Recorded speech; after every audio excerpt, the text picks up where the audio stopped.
Então, mesmo nós, agricultores familiares, hoje temos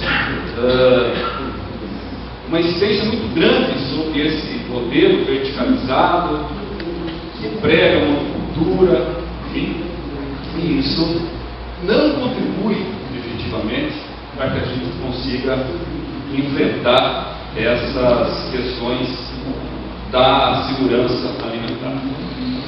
Esse modelo também abre fronteira para as tecnologias que vêm na contramão daquilo que nós estamos discutindo aqui. Hoje de manhã, inclusive, nós discutimos sobre a importância da preservação do resgate das sementes. Mas como é que você faz isso se as medidas prioritárias do ponto de vista de desenvolvimento de produção que os governos tomam vêm justamente na contramão, abrindo fronteira para tecnologias como a transgenia? Serão os agricultores familiares, através de suas próprias organizações, que vão ter que enfrentar e custear tudo isso? A agricultura familiar, ela tem um papel importantíssimo na preservação dos ecossistemas, tem um papel importantíssimo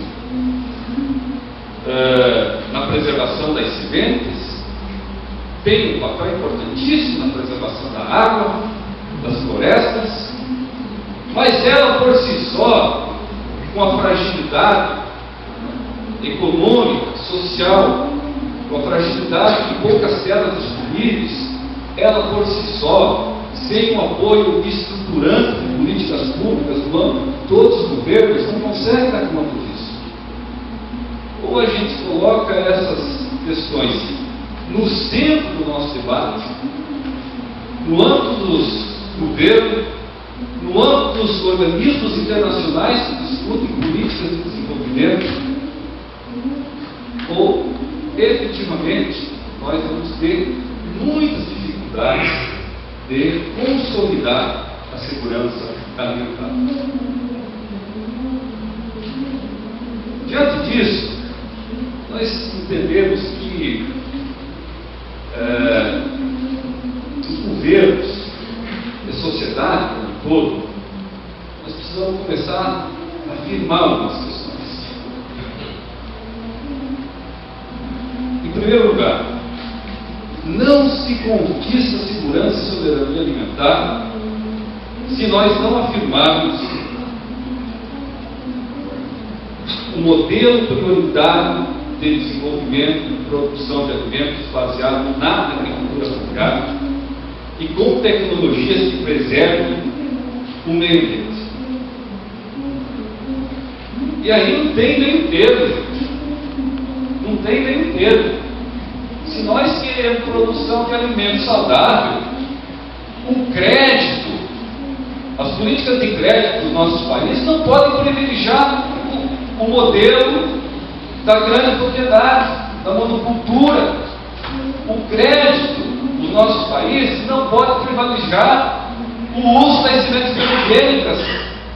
O crédito não pode privilegiar o uso indiscriminado de agrotóxicos nas nossas propriedades.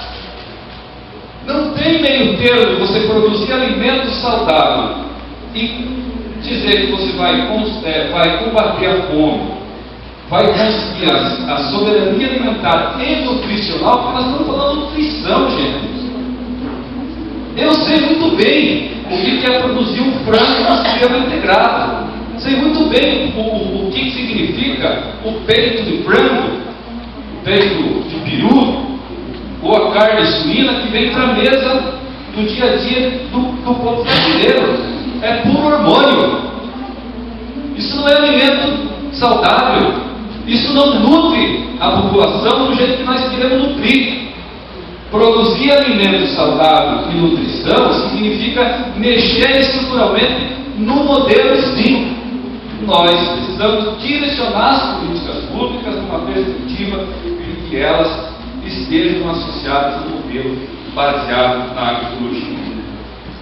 Eu concordo plenamente com o Graziano quando ele disse que a agroecologia hoje, sem pensar todo o processo de transição, nós não seríamos capazes apenas um modelo agroecológico de matar a fome do mundo. Concordamos plenamente. Mas, por outro lado, a gente tem que começar a fazer outra coisa.